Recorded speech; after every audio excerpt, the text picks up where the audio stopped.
This is the Humanist Report with Mike Figueredo. The Humanist Report podcast is funded by viewers like you through Patreon and PayPal. To support the show, visit patreon.com/Humanist Report or become a member at humanistreport.com. Now, enjoy the show. Welcome to the Humanist Report podcast. My name is Mike Figueredo, and this is the 163rd edition of the program.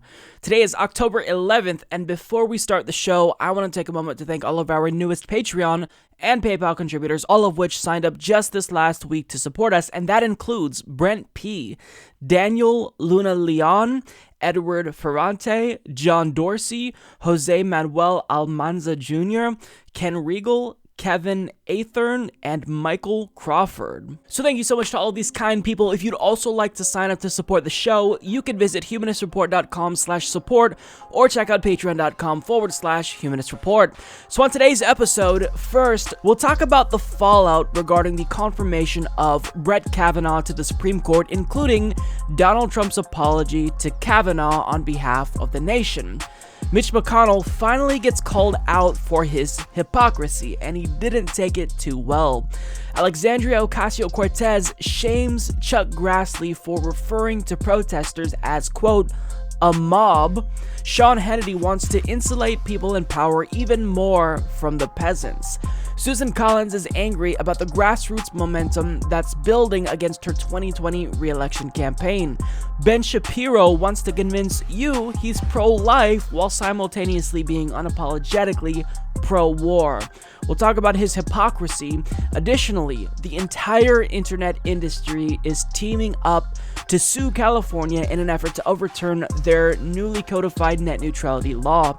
Bernie Sanders sets his sights on McDonald's in an attempt to pressure the fast food giant to raise workers' wages to $15 an hour.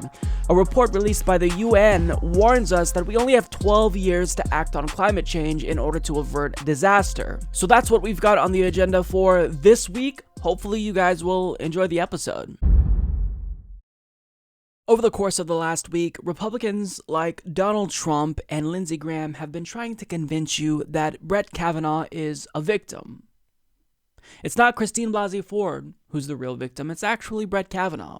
In fact, Trump was so adamant about the fact that Brett Kavanaugh was the real victim here that he decided to go on national television and publicly apologize to Brett Kavanaugh on behalf of the nation.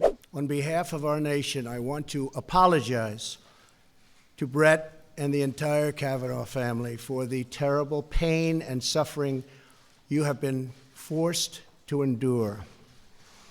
Those who step forward to serve our country deserve a fair and dignified evaluation, not a campaign of political and personal destruction based on lies and deception.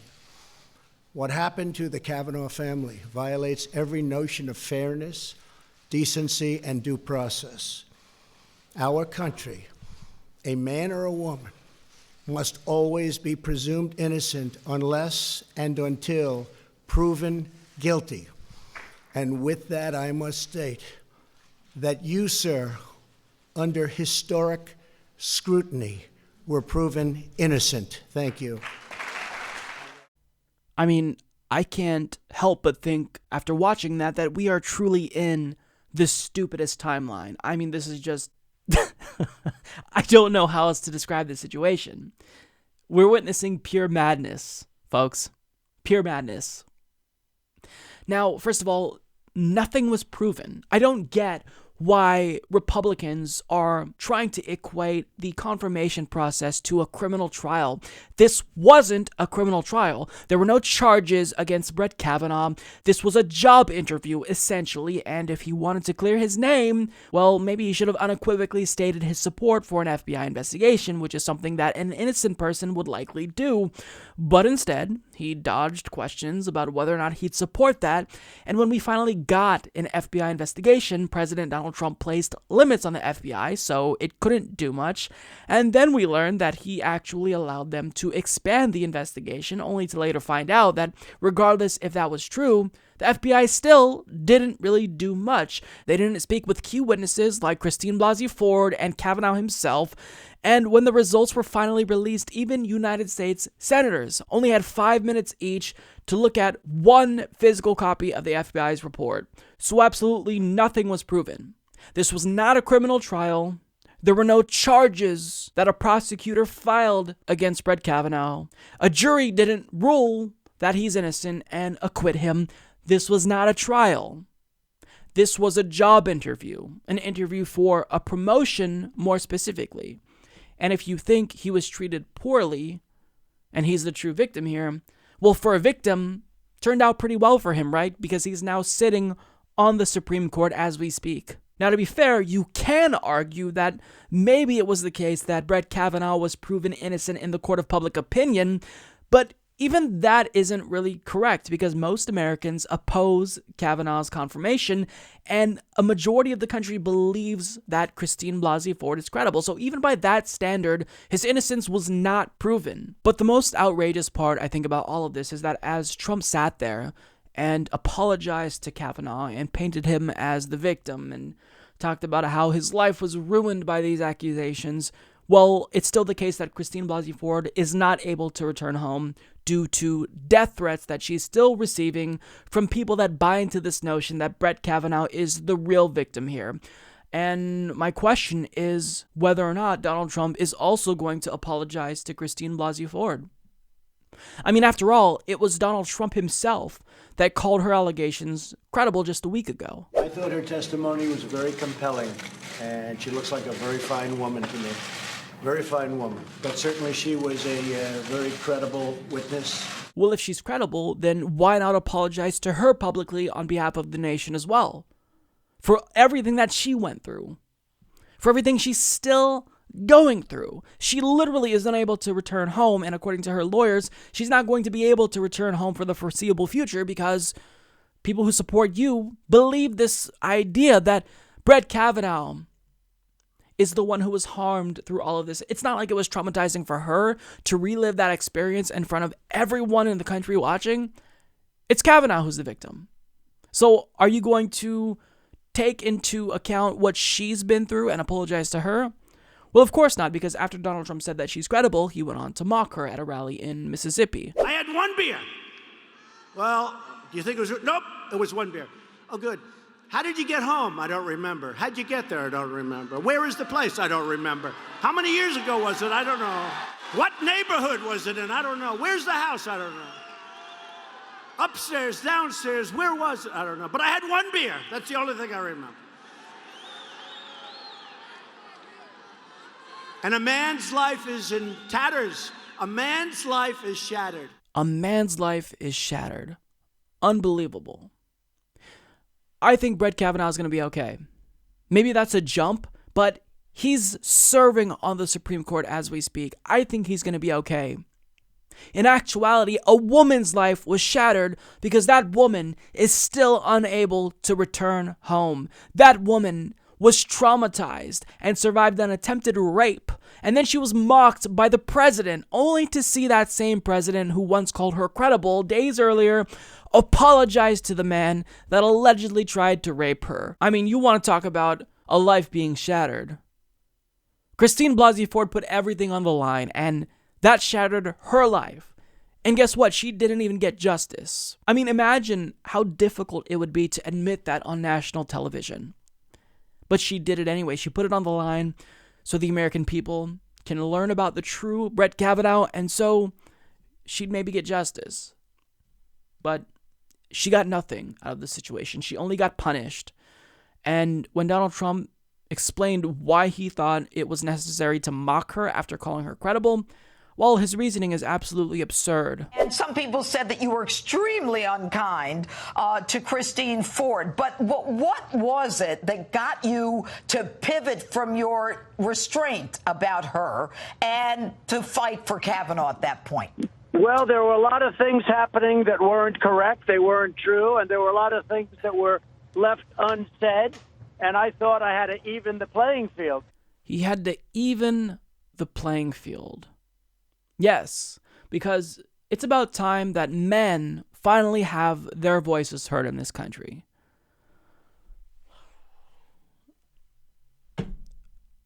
This is the stupidest timeline. I don't even know what to say about this. Don't even know what to say. Now, as women across the country watched all of this unfold, a reporter asked him, what's your message to women after all of this? Because clearly you can't maintain this facade that the Republican Party even pretends to care about women. So what's your message to all of these women? And his response was, in Trumpian fashion, completely idiotic. You talked about how this is a moment for young men across the country. You said it was a scary moment. But what is your message today to the women across this country who are feeling devastated, feeling like the message that's been sent here is that they're not being... I don't think they are. I think actually that women, if you look at the biggest fans, and I can tell you that the people that spoke to me most, just really in the strongest of terms, were in his favor were women. You have a lot of women that are extremely happy, a tremendous number of women, because they're thinking of their sons, they're thinking of their husbands and their brothers and their uncles and others.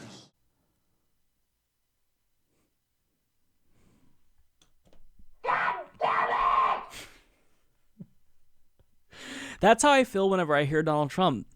Look, I think he's getting stupider. You know how whenever a president is sworn in and then 4 or 8 years later, you can really see the toll that being president took on them. They just age so rapidly. Trump isn't necessarily aging rapidly, but I think he is becoming more stupid. The presidency is definitely having that effect on him because he doesn't really look any older. He still looks just as orange and disgusting as he did when he was sworn in, but I think he's actually getting stupider. What a stupid statement. I mean, he doesn't like the facts of the situation, so he imposes his own worldview so he can sleep better at night. Oh, women aren't mad at me. They're excited. Actually, they're some of the most excited people about Brett Kavanaugh. I mean, what a joke. Now, even though we all reasonable people expect Donald Trump to say idiotic things, well, it still matters what he says because what the president says matters. During the Me Too era, when women are finally speaking out and telling their stories, Donald Trump is trying to say, well, actually, it's the men who are the victims. He's trying to flip it. And this is catching on among his base. And there's an example of this. So in a since-deleted viral post, one mom said this about her son. "This is my son. He's a gentleman who respects women. He won't go on solo dates due to the current climate of false sexual accusations by radical feminists with an axe to grind. I vote. #him too." Now, this is the general perception that a lot of MAGA cultists have of the situation. During this Me Too era, they're believing that it's actually the men who are the real victims here. Now, are false accusations a thing? Of course they're a thing. It happens. But what they're refusing to realize is that only 2 to 10% of the time are those accusations of sexual misconduct actually false. But instead, Donald Trump is getting all of his sycophantic loyalist followers to believe that actually it's men who are the victims in this situation. And even if it's the case that false accusations do occur, well, generally, black men are actually the ones more likely to be falsely accused of being guilty. And this expands beyond sexual misconduct allegations. If Donald Trump was being honest and actually did in fact worry about due process and the presumption of innocence, he'd be speaking out against the deaths of Philando Castile and Tamir Rice. But I mean, that doesn't hit close to home for Donald Trump because they're black and he's racist. And since he has, 14, 15, 16 accusers himself, he desperately needs you to believe that when women come forward and tell their stories, they're lying because that's something that benefits Donald Trump. Now, going back to the mom of a Navy son who apparently doesn't want to go on solo dates because he's so worried about false accusations, that story was made up. That guy's name is Peter Hansen, and he tweeted this out. "That was my mom. Sometimes the people we love do things that hurt us without realizing it. Let's turn this around. I respect and believe women. I never have and never will support #him too. I'm a proud Navy vet, cat dad, and ally. Also Twitter, your meme game is on point." And when he talks about Twitter's meme game, he's referring to people who memed his mom and mocked her post relentlessly. It was pretty hilarious, and I'm glad that he kind of took it lightheartedly. So this is what right-wingers do. If something is true, they'll say the opposite. And even if people don't believe the opposite, it at least moves the argument a little bit in their direction. But what they're doing is they're imposing victimhood on themselves, not just Donald Trump, but his followers, in order to validate the worldview that Trump tells them is real. Now, after all of this, after mocking Christine Blasey Ford, after getting what they wanted, Trump still had the audacity to accuse the left of being extremists. You don't hand matches to an arsonist, and you don't give power to an angry left-wing mob, and that's what they've become. The Democrats have become too extreme and too dangerous to govern. Republicans believe in the rule of law, not the rule of the mob. So let me ask you this, Don.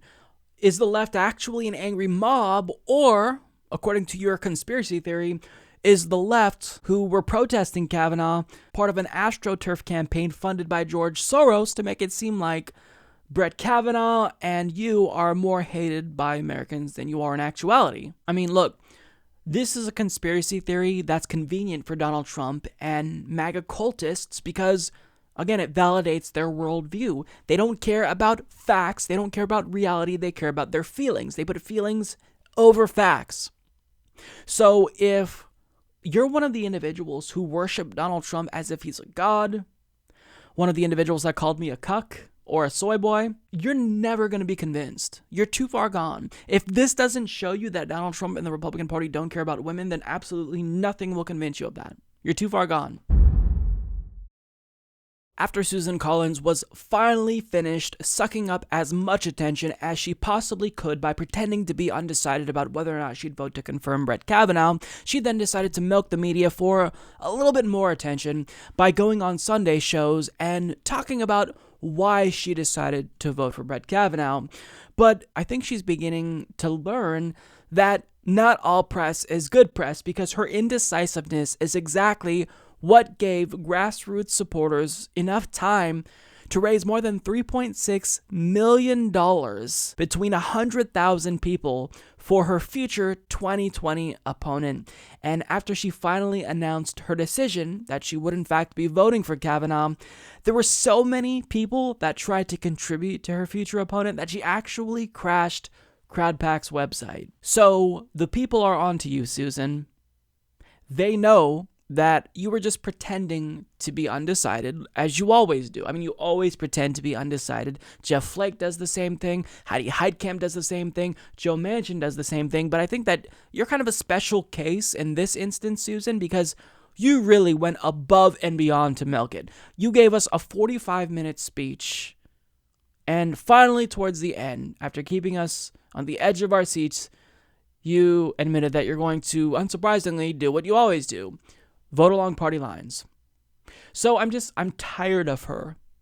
And I absolutely support this effort to fund her a future opponent. Now look, I'm against money in politics, but certainly we need money to defeat corporate Democrats and Republicans. And the way we do that and keep candidates actually pure, for lack of a better term, is by raising money through grassroots individual donors.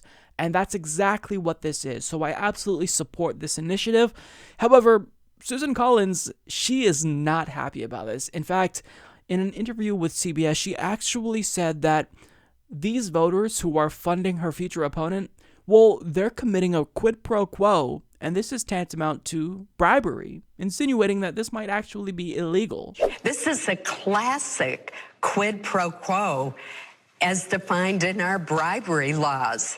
They are asking me to perform an official act, and if I do not do what they want, $2 million plus is going to go to my opponent. I think that if our politics has come to the point where people are trying to buy votes and buy positions, that we are in a very sad place. So that clip right there is evidence that Susan Collins has absolutely no idea what she's talking about. She's just butthurt at the fact that she pissed off her constituents in a blue state by voting for one of the most egregious Supreme Court picks in modern history. And it's not just that we dislike Brett Kavanaugh because he is accused of attempted rape by Christine Blasey Ford and sexual assault by Deborah Ramirez, but we also dislike him because he's overtly political and also he's constitutionally illiterate. He's against the Fourth Amendment. And he would vote to dismantle the Fourth Amendment if you look at his other rulings. He's against net neutrality. So this is someone who is dangerous, and she voted to confirm him. That's why they're angry. But when they raise money, her constituents and grassroots activists across the country raise money to bankroll her inevitable 2020 opponent, what does she do? Well, she cries about it being corruption and being bribery that's actually comparable to a quid pro quo because they're trying to buy votes. No, that's not buying votes, Susan Collins. What they're doing is demanding that you actually represent them, and if you don't, then what they're going to do is fund your opponent and get someone who will represent them. And think about how ridiculous this is. So last year, when the Koch network threatened to cut off their piggy bank to Republicans unless they passed either healthcare or tax reform, well, what did Republicans do months later? They ended up passing tax reform, exactly as their donors demanded. And that, in fact, was a bill that Susan Collins voted for. So by her own standards, that was a very clear quid pro quo because the Koch brothers literally bought their votes. They bought the votes of the Republican Party, an entire party. What did Susan Collins have to say about that? What did she say about the Koch brothers trying to influence votes by using money? Nothing. When voters try to fund her opponent, that's vote buying. That's bribery. That's a quid pro quo. When the Koch brothers do it, that's just politics as usual, according to Susan Collins. And look, I've got even more examples to show you just how little Susan Collins cares about corruption. So throughout her career, Susan Collins took more than $600,000 from the defense industry, and can you guess what she also did? She voted for the Iraq War, and also she voted to expand the military budget recently. She also took $3.6 million from the financial services industry and then voted to deregulate the big banks and roll back Dodd-Frank. She's also taken $1.8 million overall from the health industry, and she does not support Medicare for all. So it turns out that Susan Collins knows quite a bit about vote buying and corruption and bribery and quid pro quos because she's just as corrupt as anybody else in the Senate. The difference here is that she's only outraged about money in politics and speaks out against it if it's thousands of Americans coming together to raise money collectively with small donations to fund her opponent. That's when she's going to speak up about money in politics. But when the Koch brothers do it and say that they're going to cut off access to the piggy bank if Republicans don't do exactly as they demand, she has nothing to say about that. You're a hypocrite, Susan Collins. You're a hypocrite, and we're all onto your plan. You pretend to be undecided for weeks, suck up as much media coverage as possible, get as much attention as possible, and then you do what you always do. You vote along party lines with Republicans. So I absolutely support this effort. I absolutely support funding her inevitable opponent. And it does seem as if Susan Rice has expressed interest in possibly challenging her and getting that money. But I think we can do better than Susan Rice. I think we can find a true progressive in Maine who can actually represent the people in a way that Susan Collins refuses to do. Because if you try, as a constituent, to get a hold of her or put pressure on her, she's going to accuse you of trying to bribe her. So clearly, she doesn't want to hear from you. So we need someone in there that actually does want to hear from their constituents. And that person is not Susan Collins. So if Susan doesn't like that people across America are actually standing up to these corrupt politicians like her, then that's too bad. And I wish that we could set up 100 different crowdfunding campaigns for every single member of the Senate, every single one of them. And anytime they do something bad, we donate and fund their future opponent. Because if there's one thing that pisses off these corrupt politicians, it's making them have to work harder to keep their job. So I say we do this for everyone. Lindsey Graham, I think there's already one for Lindsey Graham, if I'm not mistaken. If you say, represent me because I voted for you, that means nothing to them. If you say, if you do not represent me and I will donate to your opponent in response, that actually seems to be something that concerns them. So I say we set up crowdfunding campaigns for every single one of these corrupt assholes. And anytime they do something that's bad, that's antithetical to democracy, that flies in the face of what American voters want, we fund their future politicians. Because I don't just want to accept that, well, you know, this person, they're not up for re-election until 2020 or 2022. I say we take action now. And if we start early, imagine the fund that their future opponent will have. It'd be amazing. So I'm all for this. I think this is a phenomenal move, and really it's a brilliant strategy to get politicians to actually pay attention to voters for once. Senate Majority Leader and human turtle hybrid Mitch McConnell has recently been speaking out a lot against the level of pushback that Republicans have been receiving throughout the Brett Kavanaugh confirmation process, and I find this hilarious, seeing that he just blocked President Obama's Supreme Court nominee for more than a year, but he's going to complain about the pushback they're receiving. I mean, he's one of the biggest hypocrites in Washington, D.C., but thankfully he was actually called out for his hypocrisy in an interview on Face the Nation, and he honestly didn't know how to respond because Mitch McConnell, he'll just lie through his teeth on mainstream media when he actually does get interviewed by them, and they usually don't call him out when he just brazenly lies, but this time was a little bit different. In the history of partisanship on the Supreme Court, your decision to block Merrick Garland is something they see as having kicked off a new stage in the partisanship associated with Supreme Court nominees. Yeah, they don't know much history. You have to go back to 1880 to find the last time a Senate controlled by a different party from the president confirmed a Supreme Court justice to a vacancy created in the middle of a presidential election. They also conveniently forgotten that Joe Biden said in 1992, when he was chairman of the Judiciary Committee, the Democrats control the Senate, Republican in the White House. If a vacancy occurred, they wouldn't fill it. They also conveniently forgot that Chuck Schumer and Harry Reid, 18 months before the end of Bush 43, said if a Supreme Court vacancy occurred, they wouldn't fill it. Talk about hypocrisy. Right. But, Mr. Leader, I don't think that's right. In 1956, Eisenhower nominated Brennan. The 84th Congress was Democrat-controlled.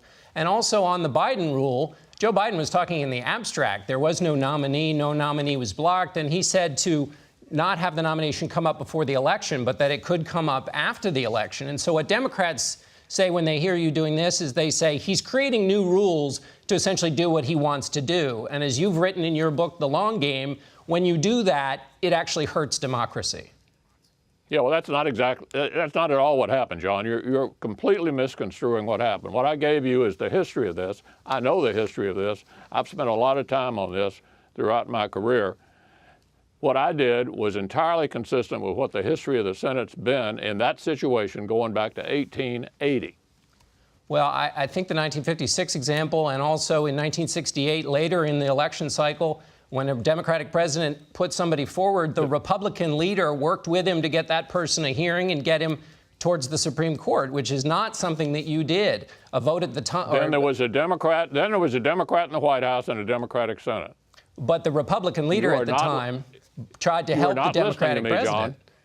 John, you are not listening to me. The history is exactly as I told you. Well, we have a disagreement about the history, but I greatly appreciate it. So that to me was absolutely great, and you can tell that a politician is stumped when they just revert back to the same talking point that they've already used 100 different times. Because what did he say when he was pressed further? Well, you have to go back to 1980. Stop. Just stop. Stop being a robot for just 2 seconds and answer the man's goddamn question. But Mitch McConnell cannot do that because he probably just memorizes these talking points. The Republican Party is very cohesive when it comes to messaging, and he just decided to spout that same bullshit line over and over again, but clearly you were fact-checked and you've been proven wrong. Someone in the mainstream media actually did their job and called you out on your lie, Mitch. And regardless of what he wants you to believe, what Mitch McConnell did in blocking Merrick Garland was unprecedented. And even if you don't like Merrick Garland, I know I certainly don't, it's still the principle of what he did. I mean, this is a new low. He refused to hold even a single hearing for Merrick Garland, let alone a vote. And now this asshole has the audacity to complain about the resistance that he saw from Democrats. What little of a fight that they decided to put up. Really? I mean, this guy's unbelievable. I can't stand him.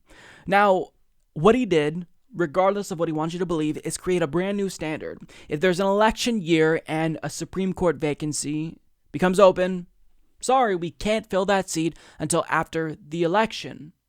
So, in the event that it's the 2020 election and another vacancy emerges on the Supreme Court, is Mitch McConnell going to block Trump's possible nominee then?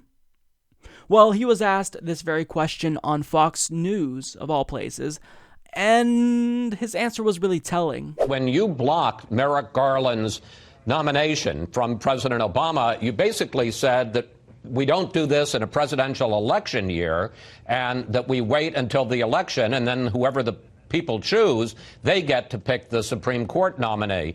But what you just said now was it's a question of whether or not it's the party in control of the Senate is different than the president. The question I guess I'm getting to here is if Donald Trump were to name somebody in the final year of his first term in 2020, are you saying that you would go ahead with that nomination?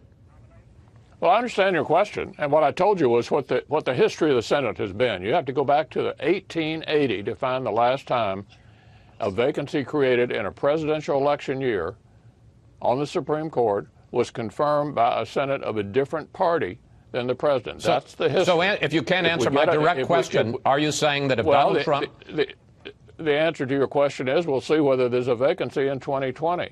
But you're not ruling out the possibility, since you're the Republican majority leader and there's a Republican president, that you would go for and push the nomination of a Trump nominee in the election year.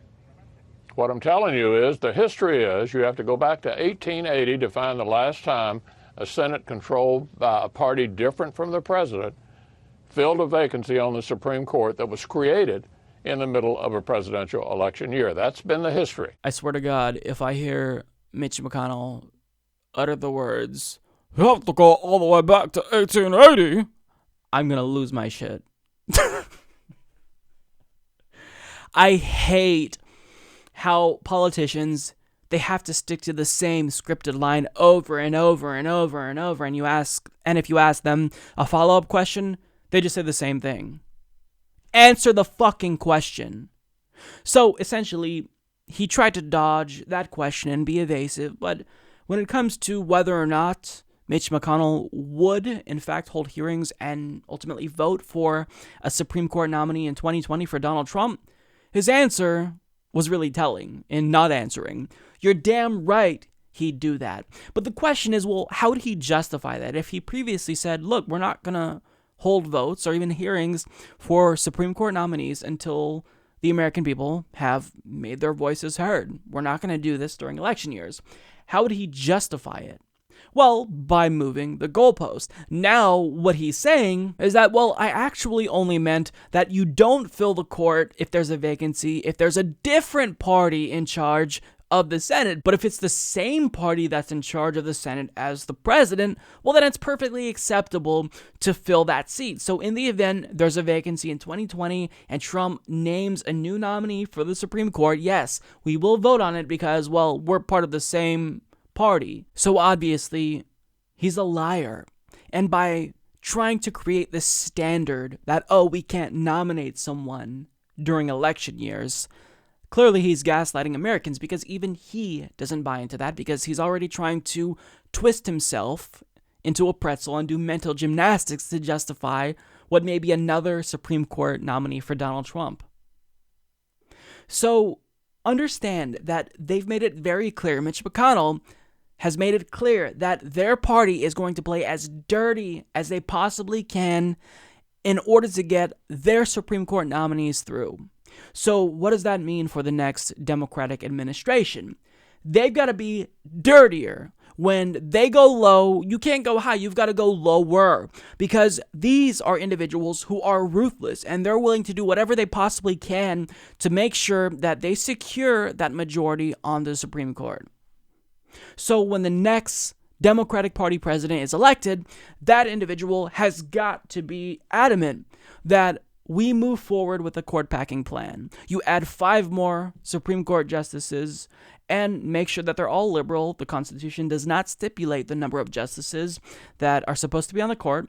So you make up a number, add more, and then you do what you can to codify legislation that stops Republicans from doing the same exact thing when they get power next time. It's dirty, but this is what they did. They brought it to this level of gutter politics when they decided to hold open a Supreme Court seat for more than a year. So now, what do Democrats have to do? They have to play dirty. And if playing dirty means that you look bad, but you're doing it in order to stop political violence against women and workers and marginalized communities, well, then it's well worth it to play dirty if it means going to bat for them. Because again, Republicans are the ones that drew first blood here. They brought it to this level, and now they're going to have to suffer the consequences, or they should suffer the consequences, rather, of Democrats playing dirty. Do I think Democrats would play dirty? No, I don't, because they have no spines, they have no backbones, but it's certainly what they should do if they actually want to protect the communities they claim to care about. So that's really all that I have to say about this issue. We have to fight fire with fire, and I think that there's very few Democrats that want to do it. Certainly, Chuck Schumer. I mean, have you heard anything from Chuck Schumer really lately? I mean, he's made a few statements on the Senate floor about the Brett Kavanaugh disaster, but I mean, he's not going on the Sunday shows screaming from the rooftops that what they did is completely unacceptable. He's not a fighter. He's completely unfit to lead at a time when we need unapologetic fighters for the left. So the one last clip that I do want to show you of Mitch McConnell was one that kind of made me giggle a little bit because he was clearly triggered by a question that he was asked. In the Alabama Senate race last year, you very quickly said, after Judge Roy Moore was accused of inappropriate conduct towards teenagers many years ago, you immediately said that you believed the women. Why didn't you believe Christine Blasey Ford? I can't imagine comparing Brett Kavanaugh to Roy Moore. What a triggered little snowflake Mitch McConnell is. So I have nothing to say about that. I think personally that it is acceptable for us to compare Brett Kavanaugh to Roy Moore, seeing that his party, they have no problem comparing gay people to individuals who commit acts of bestiality and pedophilia. That's what they do all the time. That's how they fought against gay marriage. Oh, we're going to extend marriage to pedophiles next? That's the argument that they made. So that's all I got to say. I hate Mitch McConnell. I think most Americans who are reasonable people hate Mitch McConnell, but I will say this. He's effective. And if we had a Democratic Party leader that was just half as effective and willing to fight for their values and party as he is, then I think we'd be in a different place. So, I mean, even if he's a horrible person, he knows how to fight, he knows how to destroy the opposition. We just need someone on the left in the Democratic Party, someone with power to do the same thing.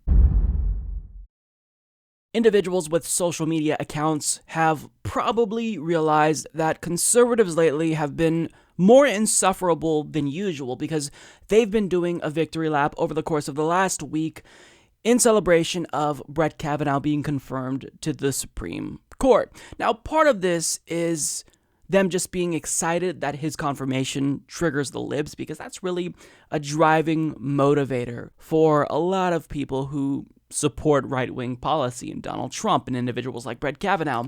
But another reason they support Brett Kavanaugh isn't necessarily because, they just love his judicial philosophy or think he has the right temperament to be on the Supreme Court. It's because they're going to get something that the right has been wanting for a very, very long time.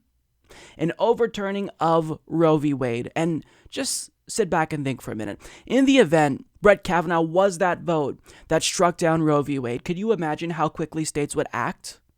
I think within the first year, there'd be at least a dozen states that outright ban abortion.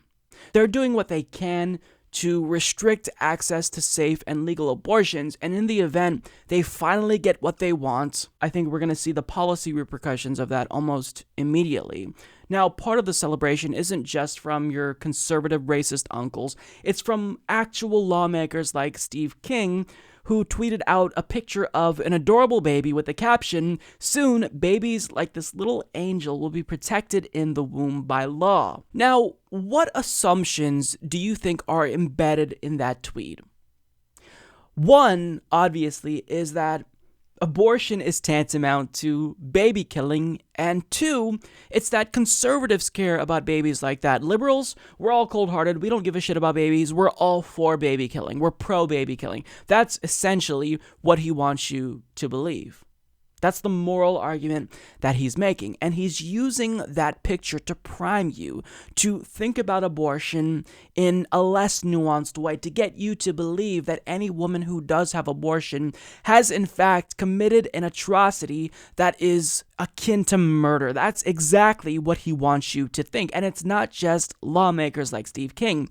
Propagandists on Fox News like Ben Shapiro also utilized the same tactic. They tried to get you to believe that abortion is murder by showing you images of fetuses in the womb and showing you that really, abortion isn't so different than actually killing a baby, literally. And part of this is them just trying to prepare the masses for what may be an overturning of Roe v. Wade. So in order to avert some hysteria nationwide, they're trying to get you to think, well, if Roe v. Wade is overturned, it's really not that big of a deal. So we're going to talk about their argument, people like Steve King, but first I want to show you a clip of Ben Shapiro, and what you're going to see here is just pure Republican Party propaganda. The pro-abortion movement suggests that pro-lifers are extreme. In reality, the extreme position on abortion is held by the Democratic Party. Their platform calls for legal abortion all the way until point of birth. But pro-abortion extremists get away with their rhetoric because they use euphemistic language to describe what exactly abortion is. In fact, the word abortion is itself a euphemism. The procedure of abortion isn't an anodyne polyp removal. It involves doing terminal violence to an unborn child. Ignoring that fact allows abortion advocates to avoid looking reality directly in the face. So, for just a few moments, let's look reality in the face. This is a picture of a 19-week-old baby. This is a human child. This is not a ball of goo. This is not a cluster of cells. In January, 44 Democrats in the United States Senate voted not to protect the rights of babies older than this unborn child. Only 3 Democrats, Joe Manchin, Joe Donnelly, and Bob Casey, voted to protect children at 20 weeks. Only 2 Republicans voted against such protection, Susan Collins and Lisa Murkowski. Take a good look at that baby. That is a human being with 0 rights, according to the mainstream of the Democratic Party. And human life doesn't begin at 20 weeks. This is a picture of a baby at 12 weeks, barely 3 months. You can see this baby with his hands near his chest. This is not a cluster of cells. This is not a ball of goo. His genitalia have already been formed. His liver and spleen produce red blood cells. This is an unborn human being. Not a single federally elected Democrat would vote for an abortion ban that would protect this baby's life. And life doesn't begin at 14 weeks. This is a picture of an unborn human being at 8 weeks. You can identify the head of this unborn human. You can see where the small buds are forming for arms and legs. But guess what? Life doesn't begin at 8 weeks either. It begins at fertilization, when a new human life is formed, a new human being with its own DNA. This human being is not its mother. It is not its father. It is not a polyp. If we found a human embryo on another planet, the headlines would rightly scream, "Human life found on Mars." Human life is a continuous process of growth from the moment of fertilization onward. Abortion is the killing of this human life. The later the abortion takes place, the more brutal the procedure. But no matter the brutality of the procedure, it is obvious that abortion is not some mere optional surgery to be performed for convenience. And it's even more obvious that those who want to protect the lives of the unborn aren't trying to control women's bodies. Those who cherish abortion are trying to control and dismember the bodies of the unborn. Think about that next time you see a radical feminist in a Handmaid's Tale outfit suggesting that you'd better respect her right to carve apart an unborn baby in the womb, or you're some sort of fascist. When it comes to propaganda, that has to be very effective, right? Because he doesn't have the facts on his side when it comes to abortion, so what he tries to do is get you to suspend reason and logic and think more about your feelings. He's showing you the picture of the 12-week-old baby, and he's saying, look, this is a baby. Is that really different than an actual born child? Look at the similarities here. This is purely propaganda, and we're going to get through that. But first of all, he just makes up things about what the left believes, and Ben Shapiro strawmans the arguments of the left almost all the time, and he just outright made up something in order to demonize the left and the Democratic Party. He says, quote, that the Democratic Party's platform calls for legal abortion all the way until the point of birth. That's factually incorrect, because when you look at the Democratic Party's platform, it says absolutely nothing about abortion all the way up until the last trimester of a woman's pregnancy. In fact, they don't even specify when they believe it's still morally acceptable for a woman to have an abortion. They don't say 12 weeks, they don't say 24 weeks, and they certainly don't endorse the idea that a woman should be able to get an abortion the day before she is due to give birth. Of course, they don't say that.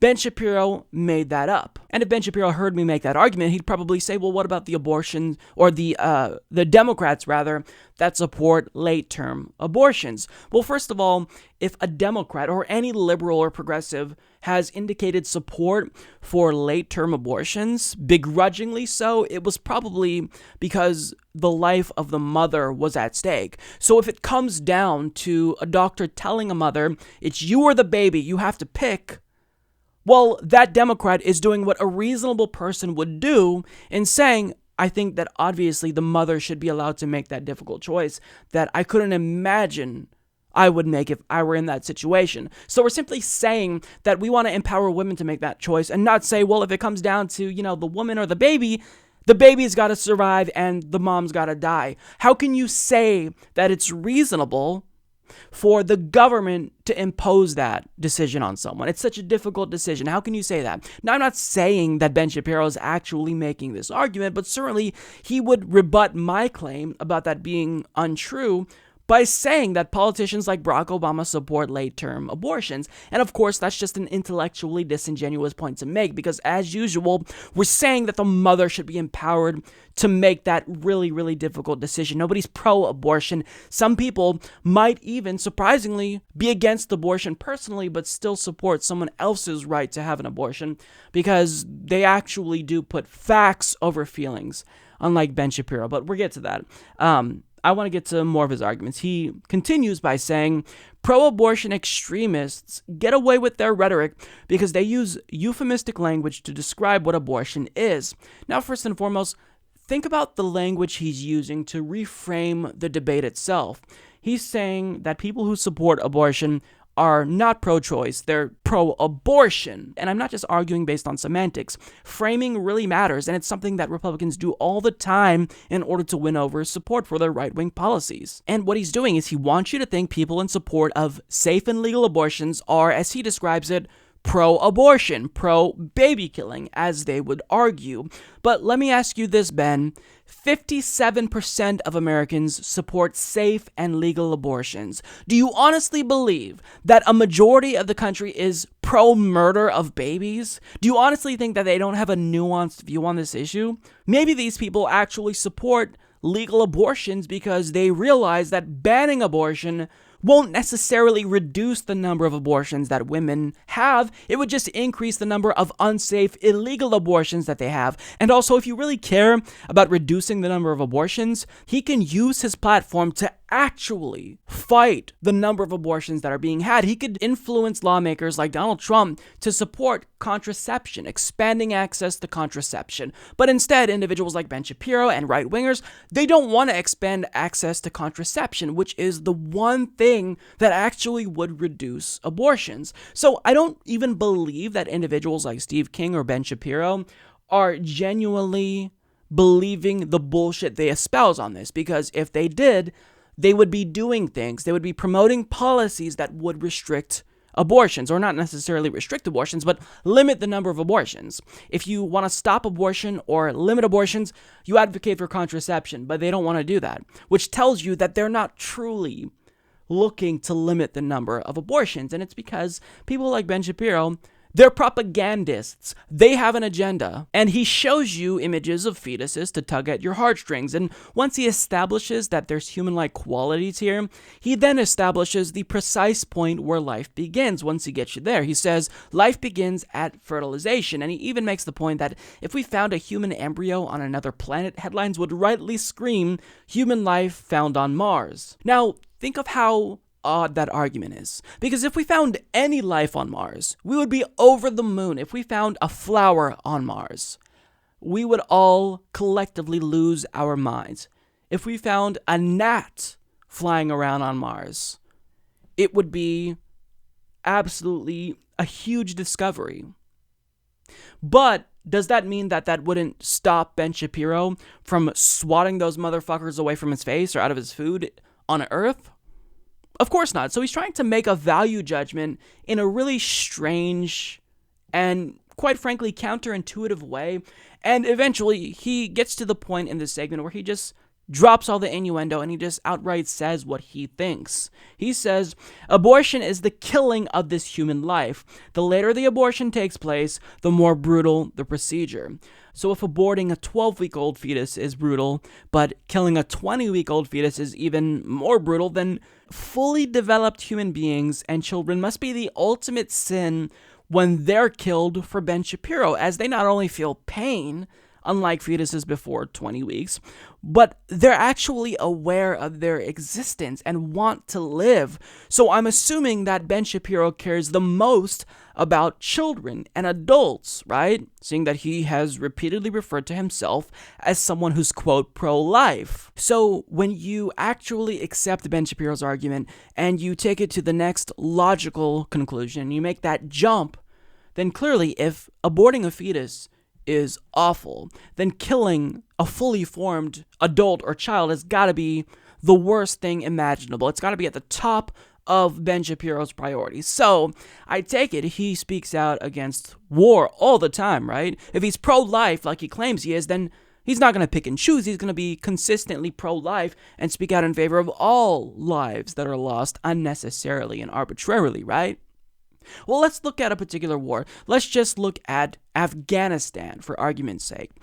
The number of civilian casualties that resulted directly or indirectly from the Afghanistan war was anywhere between 100,000 and 350,000 lives.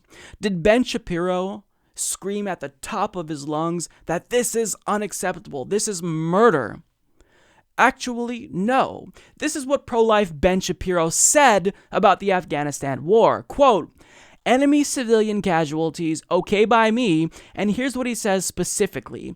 I'm getting really sick of people who whine about civilian casualties.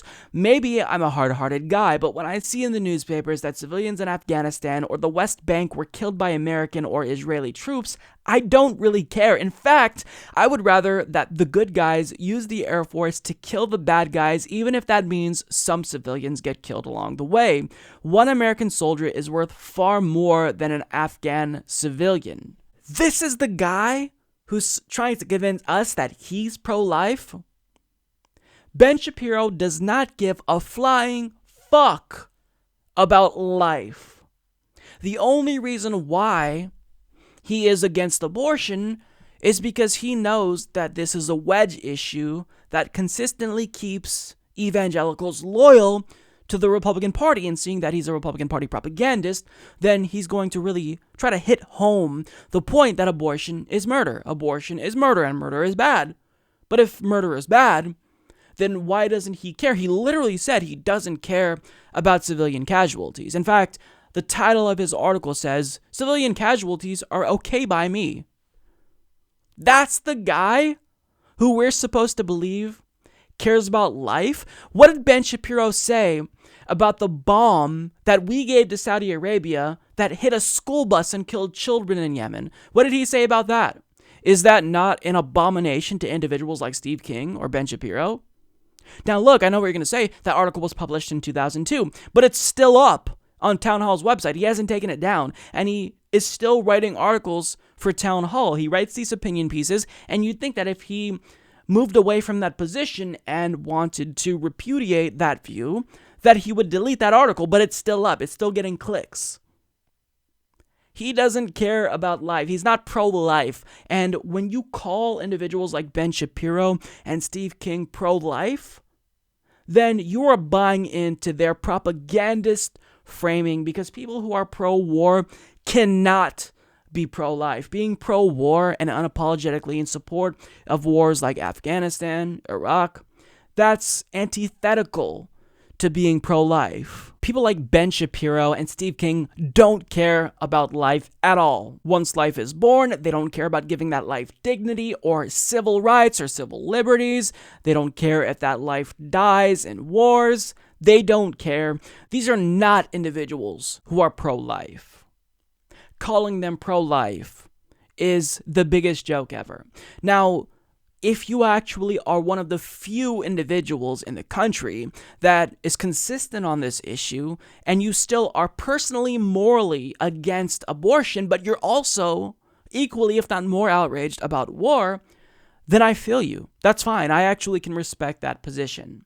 There can be disagreement on this issue, and as I stated, people who are pro-choice, some of them actually are morally against abortion, but they actually put facts over feelings, and they know that banning abortion wouldn't necessarily achieve their goal of limiting abortions. Now, earlier this year, I covered the so-called March for Life, where a bunch of right-wing evangelical Republicans supposedly marched for life. And really, this was just an anti-abortion protest. They didn't march to end wars. They marched to stop abortion. And here's what I said about these individuals and why they're so wrong and why they don't have facts on their side. First of all, contrary to popular belief, abortion isn't tantamount to baby killing. Furthermore, the abortion rate in general continues to decline in the United States year after year.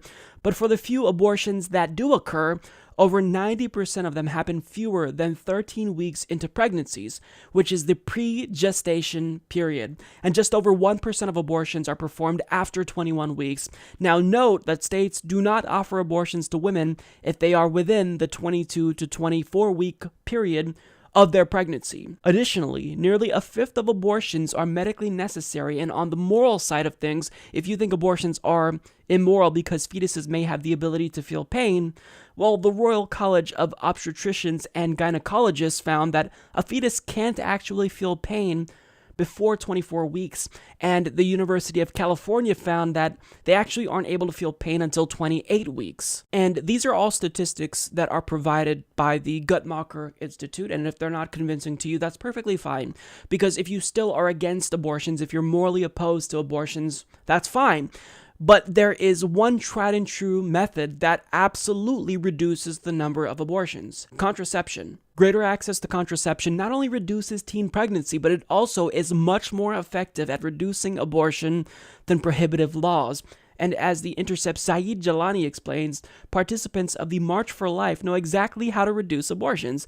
They can push their government to fund contraception. People who are marching in the so-called March for Life protest, they're not advocating for greater access to contraception. In fact, they're against abortion and contraception. So they want to have it both ways. On one hand, they want to ban abortions, but on the other hand, they also want to ban contraception, which just so happens to be the one thing that actually reduces the number of abortions. Now, I know that instinctively you might be inclined to say, well, there's one thing that can reduce abortions for sure. You just ban it. But that's actually not true. In fact, the abortion rate, generally speaking, in the United States overall was higher before it was legalized. So legalizing abortion actually does decrease the number of abortions. I know that sounds odd, but that's the numbers. That's the statistics that are widely available. So, I think that I've said everything I needed to. Anyone who is supposedly pro-life, 9 times out of 10, they're going to be completely hypocritical and not care at all about war. So the next time you are confronted by someone who's pro-life, who tells you that you should support Brett Kavanaugh voting to overturn Roe v. Wade possibly, why don't you ask them if they realize that overturning Roe v. Wade won't necessarily do what they think it will do in curtailing the number of abortions? Why don't you ask them why they're not supporting initiatives to expand access to contraception? Why don't you ask them what they thought about Saudi Arabia bombing children with bombs that our military gave them? What do they think about Saudi Arabia committing an actual genocide in Yemen with our approval and support? Ask them what they think about those issues. And if they don't actually speak out and have a lot to say about Yemen or the Iraq or Afghanistan wars or our drone strikes being carried out in Pakistan, Yemen, and Somalia, they're not pro-life, and we cannot keep calling these people pro-life. Because I've said it once, I'll say it again. You cannot be pro-life if you are simultaneously pro-war, and you can't just even be ambivalent towards the idea of war. If you are truly pro-life, then you better be one of the loudest people in the country speaking out against wars, but seeing that most pro-lifers, quote pro-lifers, mind you, vote for Republicans all the time, and they're currently trying to ramp up tensions between the United States and Iran, which would be a war that would kill millions of people potentially. We all know that they're not truly pro-life. So I think it's safe to say that victims of rape and sexual assault have really been leading the charge against Kavanaugh, and Republicans are going out of their way to demonize these brave protesters. Donald Trump frequently refers to them as screamers. Mitch McConnell called them the mob. Chuck Grassley also called them the mob. And really, it's sickening, because I don't think there's anything more democratic than protesting your elected public officials. But if you're a Republican and you get triggered by someone who disagrees with your agenda, then they have to demonize and vilify those protesters because it makes them look bad. So Alexandria Ocasio-Cortez appeared on MSNBC in an interview with Chris Hayes, and she was asked to respond to Chuck Grassley's comments in particular about the way he's vilifying these protesters and referring to them as the mob. And she gave what I think is the perfect response, and she's proving that she has the exact mindset needed from a representative in this day and age when politicians just are refusing to listen to voters. To me, I sort of feel like yelling at an elected representative is literally a definition of a free society in like a literal sense. Like that's what a free society allows. You can yell at someone in power. They can't like come to your house and take you away. Yeah, right? yeah. But they didn't like it so much. I want to play you Chuck Grassley talking about mob rule and get your response. Sure. Take a listen. They have encouraged mob rule.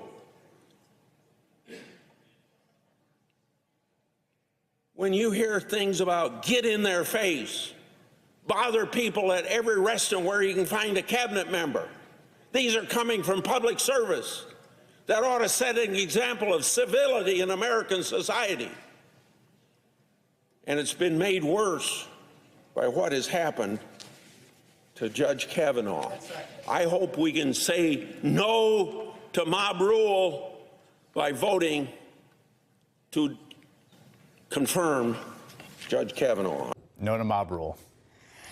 Well, first of all, American democracy is built by the people, for the people. It is our attempt at Americans pursuing self-governance. But, I think if a lot of these Republican senators are upset at the reaction that's going on, maybe they should stop running away from their town halls. Maybe they should visit their constituents. Maybe they should pick up the phone. Maybe they should answer emails. But because they are running away from the basic tenets of democracy, our job is not to preside over our communities. Our job is to listen to our communities. Our job is to serve our communities. And when we are not serving our communities by making sure that we are vetting justices, that we are pursuing due process, that we are listening to sexual assault survivors in our communities, then we aren't doing our job. And these folks are not doing their job. I mean, what Chuck Grassley said there was just appalling, and I don't know how he's not ashamed of himself. As Republicans ruin our lives and commit acts of political violence against us, they expect civility. They demand civility, rather. Well, guess what, Chuck, and Donald Trump, and Mitch McConnell, and all of these other right-wing babies who are referring to protesters as the mob. If you're going to ruin our lives, we're going to disrupt yours. And if you want to actually have a civilized discussion with your constituents, you could do that. You could hold a town hall with your community. You can respond to phone calls and emails. So what they're saying is ridiculous, and Alexandria Ocasio-Cortez echoed my feelings on this perfectly. She said, if a lot of these Republican senators are upset at the reaction that's going on, maybe they should stop running away from town halls. Maybe they should stop running away from constituents. Maybe they should pick up the phone. Maybe they should answer emails. And that is exactly what they needed to hear. That's exactly what someone needed to say in the mainstream media, where that message is likely going to get to these politicians. And if you don't, if you continue to hide in the bathroom to avoid female protesters, who are peaceful protesters, mind you, then you can expect a lot more disruptions of your dinners at fancy restaurants. Because if they have no other means of reaching you and getting the message across, then you're giving them no choice. They have to disrupt your dinner because clearly that's the one thing they can do that creates media attention and gets Republicans to pay attention to their message. Now, Republicans may not care when they hear that message, but nonetheless, they're getting the message, regardless if they disagree with it and don't act on it.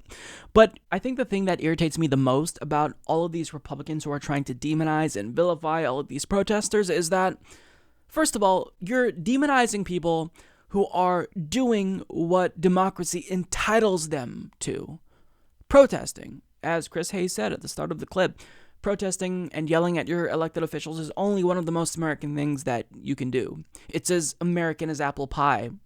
So if you are going to vilify them for doing what is permitted under the First Amendment, then you just need to come out and be honest with us. You don't care about democracy. You're openly hostile now towards democracy. And the other thing that irritates me is that what elected officials aren't realizing, Chuck Grassley, Mitch McConnell, Donald Trump, is that they don't rule over us contrary to popular belief. We're their boss. We pay their checks. Our tax dollars are paying for those fancy dinners at restaurants. We're the ones that hire them. We're the ones that fire them. We are their bosses. But these politicians don't get that. And I wish that more Americans would have this mindset that they're their bosses. You're in control of these politicians. They represent you and nobody else. So they're supposed to anyways, even though they don't. But you're their bosses. So you can act like that. If you're a boss and you have subordinates, what do? Well, if they're not doing a good job, then you reprimand them. And if that still doesn't work, if you give them verbal and written warnings, then you have to fire them. That's how you have to treat politicians because you are their boss. Without them or without you, they wouldn't get paid because that's your tax dollars that go into their paychecks.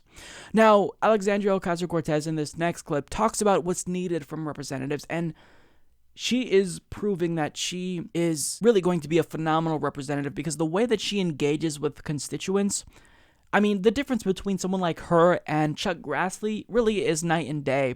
So here's what she says about how she listens to her constituents and what other lawmakers should do to emulate her style of representing her district. A lot of it's about listening and keeping an open mind, right? I mean, you're going to have decisions that you're going to have to encounter with where constituents might have different politics than you, the folks you represent. Mm-hmm. Yeah, absolutely. And I think that is part of why we've been so successful in the district is because people understand that our campaign and my candidacy has a very specific point of view, but also in part, actually largely in part, because I do not take any corporate lobbyist money, they know that I'm working for them. They know that they can call my office and pick up the phone and say, hey, this is something that we disagree with, and that I have an obligation to listen to my community. Sometimes I feel like I have this job of being something of a social worker or even a therapist in my district, because this period has been so re-traumatizing for so many folks, and especially in a country where we do not have reliable access to health care, let alone affordable health care. Let alone mental health care. Let alone Good God. mental health care. This has been a very difficult time for immigrants, for women, for survivors, for people who just care about the health of American democracy. It's very stressful. And so that listening diffuses a lot of the tensions in our communities, and it's a form of active work beyond just legislation or beyond just policy making. It's really getting hands deep and our hands dirty in our communities and saying and finding the issues that we need to solve instead of just waiting for them to wash up on our door. And I think that really what we're seeing here with Kavanaugh, with all of this stuff, is just a complete abdication of responsibility, of our responsibility as representatives. When you are at the point where you are blaming your own constituents and calling your own constituents a mob, that is the exact opposite of being a representative. That is the exact opposite of being a public servant. And that tells me that those folks, anybody, regardless of your party, if you have that attitude, you gotta go. So what she said there about basically being a social worker or a sort of therapist to her constituents, that is the exact mindset that someone who is truly representing their base would have. That's the way that they would behave. Because your goal is to listen. You don't necessarily have to agree with everything your constituents say. I mean, this is a big country, right? There's a lot of disagreement intellectually when it comes to policy. So you're not going to agree with everything your constituents say, but it's your job to listen. And that's what she even said. I am paid to listen to my constituents. I mean, she's not elected yet, right? But if she is elected, and hopefully she will be, then that's her job. It's to listen. But for some reason, that principle is lost on members of Congress, especially Republicans. Now, she also says here that for the politicians who don't represent their constituents, quote, when you are at the point where you are blaming your own constituents and calling your own constituents a mob, that is the exact opposite of a representative. That is the exact opposite of being a public servant, and that tells me that these folks, anybody, regardless of party, if you have that attitude, you gotta go. And that is exactly it, because you got that job because of voters. They gave you that position, and they can take it away. And if you're not going to listen to them, then you've got to go. And of course, this goes for the Democratic Party as well. Dianne Feinstein, individuals like Claire McCaskill, who are corporate Democrats, who don't want to listen to their constituents who want Medicare for all or a federal jobs guarantee, they've got to go too, because we live in a representative republic. That means that we elect people to represent us, and they can't effectively represent us if they're not listening to what we want. But politicians have gotten so out of touch, and they only listen to their big dollar donors, that now the mere prospect of having to listen to the peasants and hear them scream at you is appalling to them. They call them the mob. Well, this goes to show you that that's how far democracy has fallen in the United States. And I don't even think it's accurate to call the U.S. a democracy, especially when you see elected officials now openly hostile towards people who are exercising their First Amendment rights. So these Republicans are an absolute disgrace. And this is a message to all of their base, that if you try to confront them about something that you disagree with, they're going to call you the mob and try to vilify you. That's how entitled pricks like Chuck Grassley, Mitch McConnell, and Donald Trump are. In an interview with MILF porn aficionado and tonsil stone eater Ted Cruz, Fox News fraud Sean Hannity, who's also a brazen hypocrite, decided to ask Ted Cruz about his experience last week at a restaurant in D.C. where he was basically forced to leave due to a lot of protesters who were confronting him about his Kavanaugh vote. And during this interview, he made a recommendation to Ted Cruz about what they can do to shut down these protests, and it was just brazenly undemocratic. So let's hear what he has to say, and then I have a message to Sean Hannity when we come back. And let me ask you this. I watched you, and I know your wife Heidi, I watched you get run out of a restaurant. We've seen it happen to Secretary Nielsen, Pam Bondi, it's happened to Sarah Sanders, Mitch McConnell. It's happening like on a daily basis. I don't think you should leave the halls of the Senate open. And I'm saying that for the safety, the protection of people we elect. I fear for everyone's safety at this moment.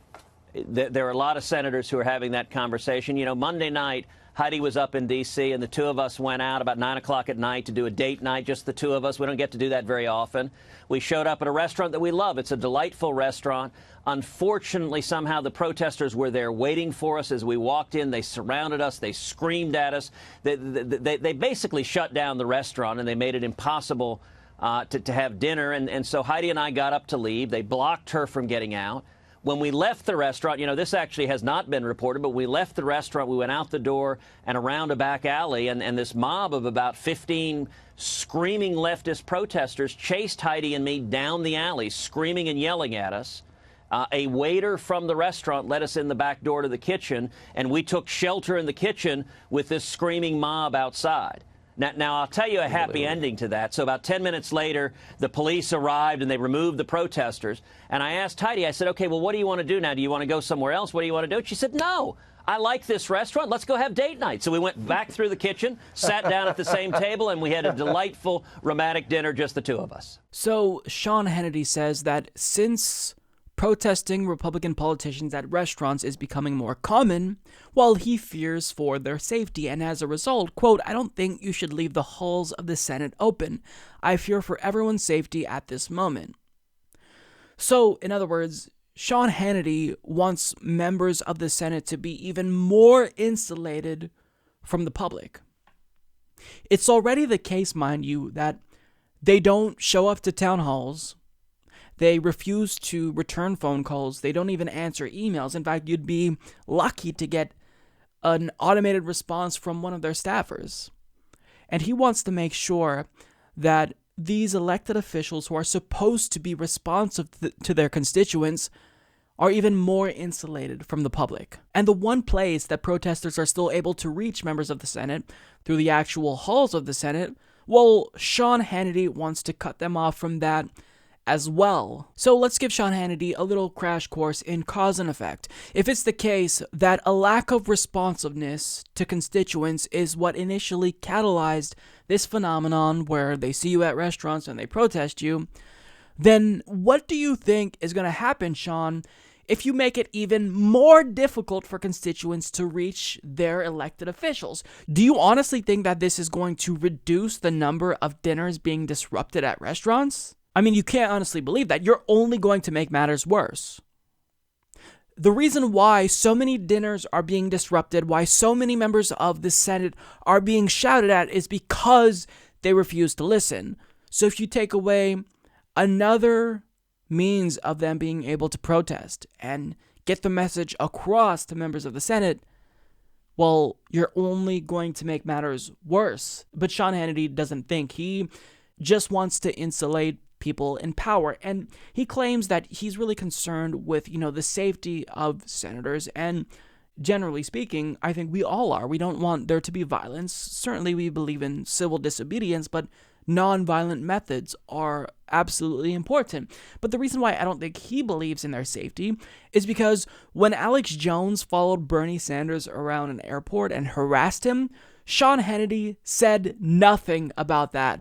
So if you're concerned with the safety of senators, I'd imagine that a raving lunatic like Alex Jones might pose the biggest risk to politicians' safety. But Sean Hannity didn't say anything about that. And what he's really concerned about here is grassroots activists actually being able to influence politicians. He doesn't like that showing up to the halls of the Senate actually is an effective way to get your voice heard. He hates that. He doesn't want politicians to be persuaded by grassroots activists because that'd be going against the policies that he wants to advocate for. So Sean Hannity is nothing more than a fraud, and if truly reducing the number of dinner disruptions is his goal, then you need to expand the number of ways that protesters are able to reach politicians. If you reduce that, you're going to see a lot more dinner disruptions. So I just don't believe anything he says. I don't believe he's concerned with safety. It's just about punishing the left and punishing grassroots activists, because this is the definition of a propagandist. All he does is propaganda at the behest of the Republican Party. He's as much an arm of the Republican Party as the RNC. That's how big of a role Sean Hannity plays. He is pure propaganda. And in saying that, these protesters should also not be allowed to protest the halls of the Senate, and they shouldn't be allowed to protest politicians at restaurants. He needs to admit that he's just against democracy. He's against democracy. He doesn't think protesters should be allowed to exercise their First Amendment rights. They're being nonviolent. Has there been any incidents where a protester has attacked a member of the Senate? No, they're just shaming them. They're yelling at them, and they're trying to communicate what they want politically. So there's no security threat. There's no safety risk that they pose. He is just an elitist prick that wants to insulate people in power from the peasants. That's all this is about. Back in 2016, during the Paris climate talks, world leaders commissioned the IPCC to do a meta-analysis on climate change, and 2 years later, we're finally seeing their findings. And they're devastating, to say the least. So according to Jonathan Watts of The Guardian, the world's leading climate scientists have warned there is only a dozen years for global warming to be kept to a maximum of 1.5 degrees Celsius, beyond which even half a degree will significantly worsen the risks of drought, floods, extreme heat, and poverty for hundreds of millions of people.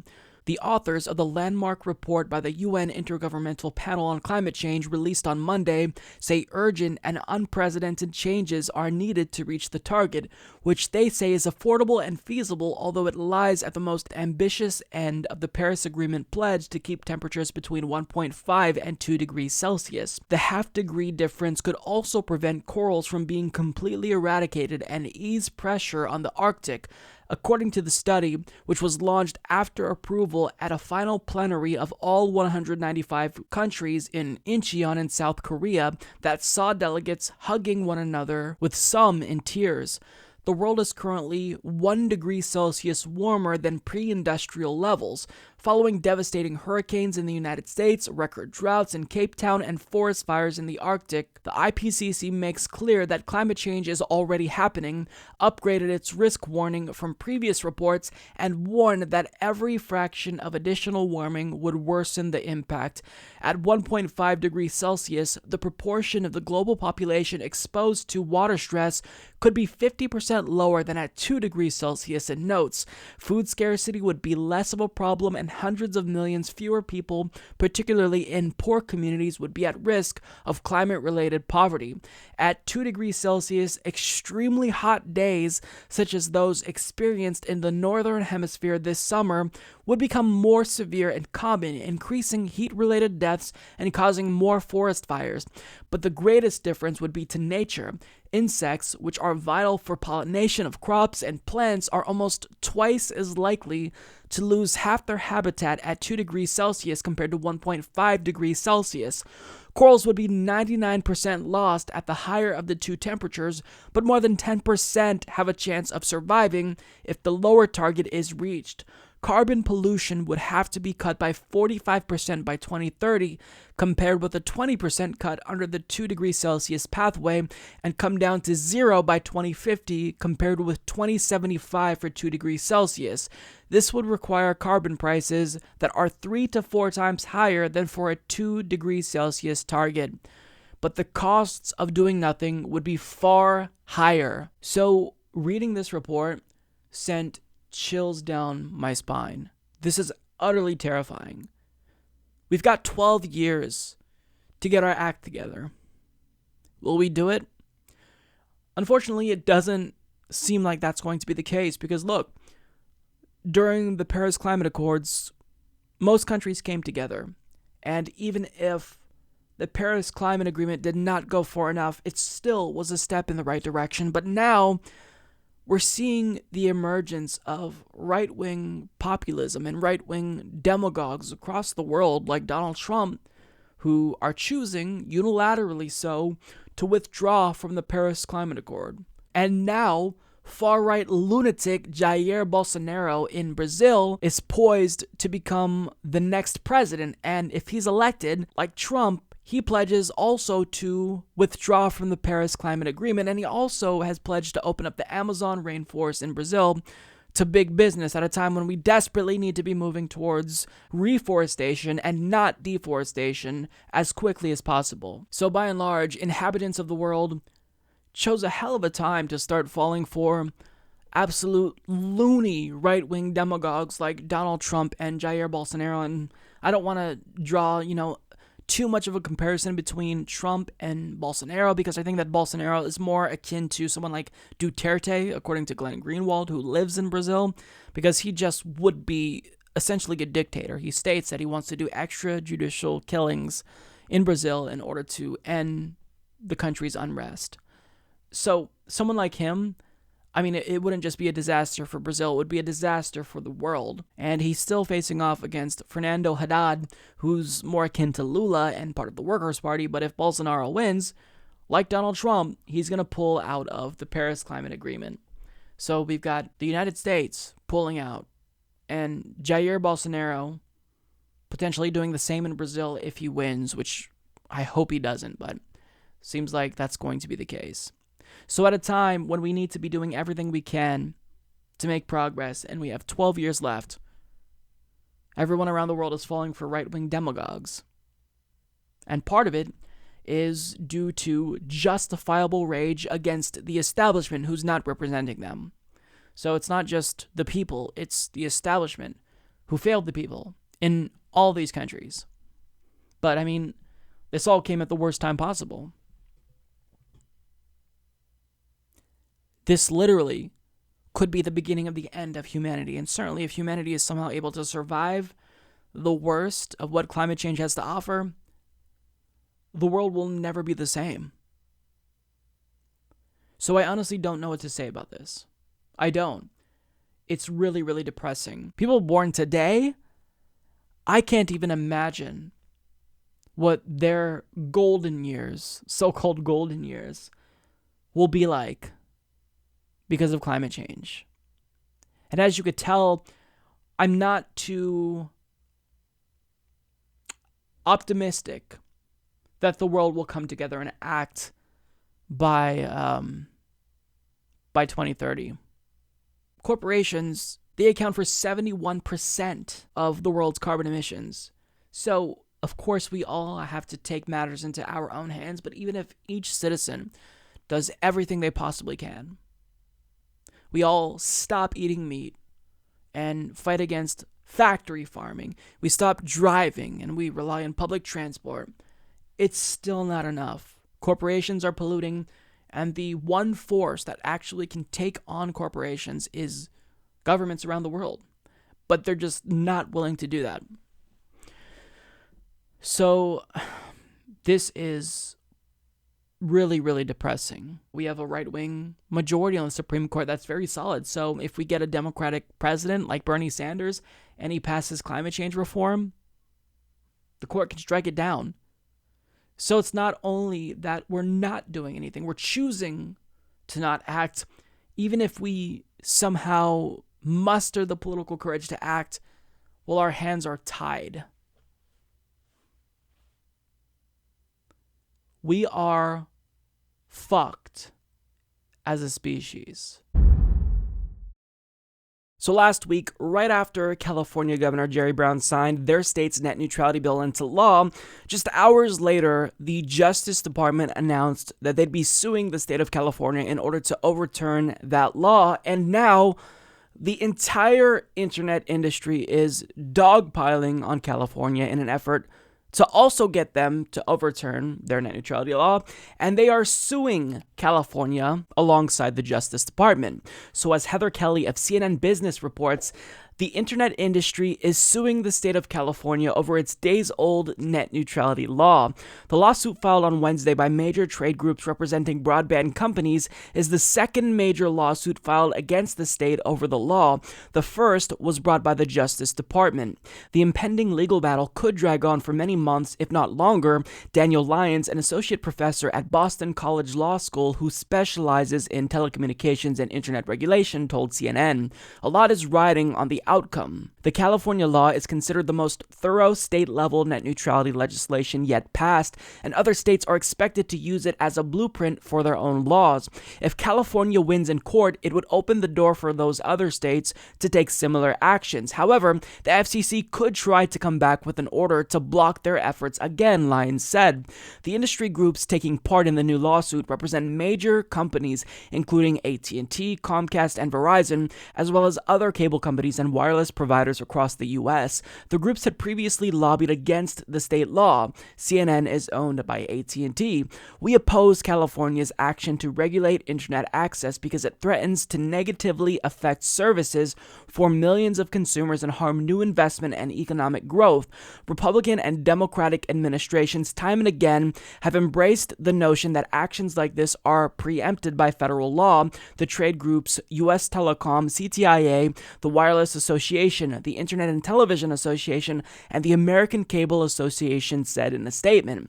We will continue our work to ensure Congress adopts bipartisan legislation to create a permanent framework for protecting the open internet that consumers expect and deserve. So, for those of you who are wondering just how effective California's net neutrality law would be, this is all the proof you need that it's an effective bill, because it clearly scares the internet industry. Otherwise, why else would the totality of the internet industry, all of their lobbyists, all of their lawyers and representatives, join up to sue the state of California? It's because they know exactly what this would do. This would curtail their anti-consumer practices. And you have to really point out the Orwellian doublespeak here, because they're talking about a free and open internet and how this harms consumers. We just talked about this last week. California's bill is the strongest bill in the nation because it goes a little bit further than other states in order to protect consumers. But here, they're claiming that they support an open internet. Meanwhile, we all know that that's not true because they lobbied to kill net neutrality. It was Verizon and AT&T that put pressure on the FCC while they were planning to repeal net neutrality and convinced Ajit Pai to adopt a rule preempting states in the event they didn't like the FCC's repeal of net neutrality and wanted to create their own legislation. So make no mistake about it, these are not your allies. They are not concerned with consumers. They don't care about the internet being free and open. All that they care about is their bottom line. These companies have a fiduciary responsibility to increase shareholder value, and that's their concern. They don't care about your access to websites unless it means charging you even more money than they're already charging you. So this really goes to show you just how well that lawmakers in California crafted this bill, because it is scaring these companies shitless. So now we have two major legal challenges. The Justice Department, literally Donald Trump's administration, is suing California, and now the entire internet industry is suing California. That's two major lawsuits. So I have no idea how this is going to turn out, but they are using all the force they possibly have in order to make sure that this law is overturned. Now, again, we talked about how Oregon and Washington are two other states that have passed their own net neutrality laws, but the reason why California is being targeted is specifically because of their provision that prohibits zero rating. So what that does is, let's say you have 5 gigs of data each month and you're a little bit disinclined from using apps like Netflix because that's going to eat up a lot of your data. Well, what companies like T-Mobile and AT&T will do is they'll introduce their own streaming app and they'll tell consumers, hey, if you don't want to eat up your data using these video streaming services, well, if you use our video streaming app, that's not going to count towards your data and you're free to use it as much as you want. Well, what does that do? That provides consumers with an incentive to use AT&T or T-Mobile streaming service over services like Netflix. That's anti-competitive because they're trying to kill off their competitors in order to artificially boost numbers for their own app. It's how they plan to dominate the market, is by a lack of regulation. But what California is doing is not only protecting net neutrality, but is saying, no, you're not allowed to block and throttle websites for consumers, and also you're not allowed to try to kill off competitors by punishing people who use video streaming apps other than your own.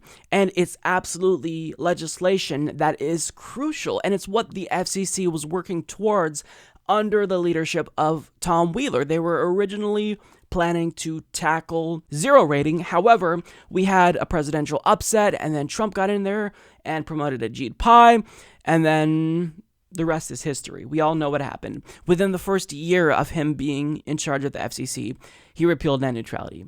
So we need this lawsuit to go in our favor, because if it does, if the Californian law holds up in court, then, as the article states, this could act as a blueprint for other states who do want to replicate this law in their state. But a lot of states, even if a lot of constituents are currently putting pressure on state lawmakers to adopt similar legislation, they're too afraid to do it. California was actually bold. Their lawmakers, like Scott Wiener, said, you know what, I don't know how this will turn out legally for us, but regardless, we're going to do what's right. We're going to represent our constituents, and we're going to codify net neutrality into law. Other states aren't so bold. They're afraid, right? They don't want to do anything that might cost them money, even if it means protecting consumers. So what we're currently seeing also, to give you a little bit of an update to the Justice Department lawsuit, is they're trying to put a stay on California's law, saying, well, you know what, that law can't actually go into effect until the justice system makes its determination as to whether or not this law is legal in the first place. So they're pulling out all the stops. It's incredibly dirty, but understand that people who are claiming to be on your side, and really more specifically corporations who are claiming to be on your side, and lobbying firms like US Telecom and CTIA who are claiming to be on your side, they're not on your side. They don't care about you. They care about their customers, and their customers are Verizon, AT&T, Comcast. They're paid millions of dollars every single year to represent them and lobby for the policies that AT&T and Comcast want. And that's what they're doing now. They're still representing their customers. If the entire internet industry is trying to dogpile on you in order to overturn your net neutrality law, you know you're doing something right. You know that you're looking out for the consumers in a way that's really bold, and I commend lawmakers in California. Earlier this year, Bernie Sanders teamed up with grassroots organizers to put pressure on Disney to raise workers' wages, and he won that battle. And after that, he set his sights on Amazon in order to pressure them to raise their workers' wages to $15 an hour, and he won that battle as well.